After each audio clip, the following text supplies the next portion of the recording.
Aya bir anda göz kırpımında bunlar neylediler aya? Oo. Aya buna bak. Buna bak aya buna bak aya buna bak aya. Aya hoşunuza gelir mi? Aya kim? Aya Avrupa bize kıskanır. Avrupa bize kıskanır. Buna bak. Hansı prezidentin, yobana prezidentin, başbakanın belə canlı var? Kimin belə canlı var? Bah bah bah. Qaş bunda, göz bunda, memeş bunda, baldır omba, oh oh oh oh. Bax bax bax bax. Kimin belə canlı var? Hər əsə çırptırırlar. Azərbaycan qadınla danışmaq olmaz. Nə bilim Azərbaycan kişisinə yaraşmırdı bu. Nə kişiliyi? Sənin kişiliyin elə Xaçaturyan veriləndə öldü. Xaçaturyan veriləndə öldü sənin kişiliyin. Nə kişilikdən danışırsınız ha? İlham Əliyev oradadsa, fərdi kişiliyimiz var. Milli qeyrətimiz, milli kişiliyimiz ayaqlar altındadır. Alıba.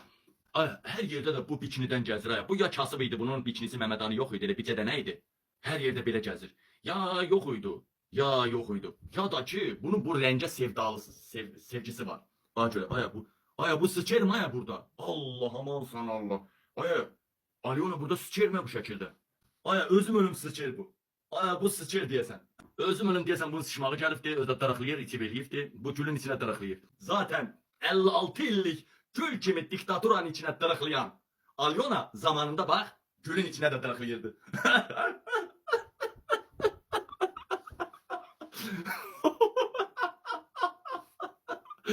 Mezek olsun Alyona, sen neymiş sana? Sen neymiş sana? Bizi güldürdün. 56 illik rejimi sen batırdın. Halal de Alyona. Oh. Şurada kısasını kaldırır. Memeler oy memeler. Aha göre bak. Memesi de yoktu ki böyle oynayasan. Memeler oy memeler. Qabil bir dəfə memeler oxumuşdu. Bütün hamı deyirdi bu tərbiyəsizdir nə. İbrahim Tatlıses memeler oxuyanda ailəlikcə baxırsan. Ama Qabil memeler oxuyanda tərbiyəsiz olur eləmi? Sen ikidisən. Sen de 200'lüsən deyən. İlham Əliyevin də yaddan çıxarmayın. İlham Əliyevin əmisi qızını yaddan çıxarmayın. O gəlin ocağa gələr ocağa.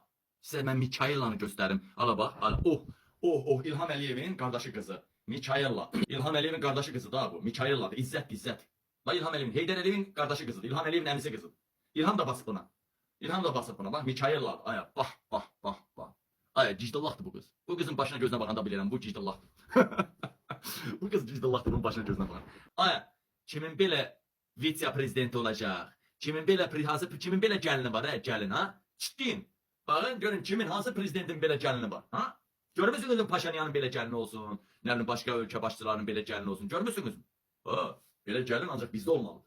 Vəssalam. Alyona, kef elə, kayf elə. Qabil dalında durubdu sən. Qabil dalında durub Alyona, kef elə.